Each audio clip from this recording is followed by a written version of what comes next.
சொல்றதுக்கு ஒரு குழந்தையே இல்லைன்றாரு ஆண்டவர்கிட்ட. எனக்கு ஒரு என்ன தருவீங்கன்னு கேட்கிறாரு. திரும்ப கொஞ்ச காலம் அப்படியே அந்த வசனத்த வச்சு அவர் பலப்பட்டு அவர் தேவனிடத்திலிருந்து பெற்ற பலத்தோடவே ஓடிக்கொண்டு இருக்கார். நடுவுல எவ்வளவோ காரியங்கள் எல்லாம் நடக்குது. திரும்பவும் அவருக்குள்ள சோர்வு வந்துடுது பார்த்தீங்களா? ஒரு நீதிமான் தான், விசுவாசத்தின் தந்தையின் பேர் பெற்றவர் தான்.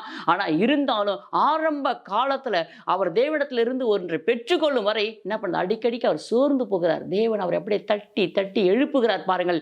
என் பிரியமான தேவ ஜனமே, நாமும் சில நேரத்துல சோர்ந்து போய் விடுகிறோம். நான் தேவனிடத்துல ஜெபித்தேனே, இத்தனை வருஷமா போராடுறேனே, எனக்கு கிடைக்கலையே கிடைக்கலையே என்று சொல்லி நாம் போராடுகிறோம். விசுவாசத்தின் தந்தை பாருங்க, ஆபிரகாம், அவருக்கு கூட சோர்வு வந்தது. அவருக்கு கூட அநேக தரம் ஒரே காரியத்தை கொண்டு தேவனிடத்துல பல முறை கேட்கிறார் என்று நாம் வாசித்துக் கொண்டிருக்கிறோம். விசுவாசத்தினால தான் அவர் நீதிமானாக எண்ணப்பட்டார். விசுவாசத்தினால தான் அவர் பிழைத்தார். அவர் பிழைத்தது மாத்திரமல்ல, அவருடைய சன்னதியும் பிழைத்தது என்று நாம் பார்த்தோம்.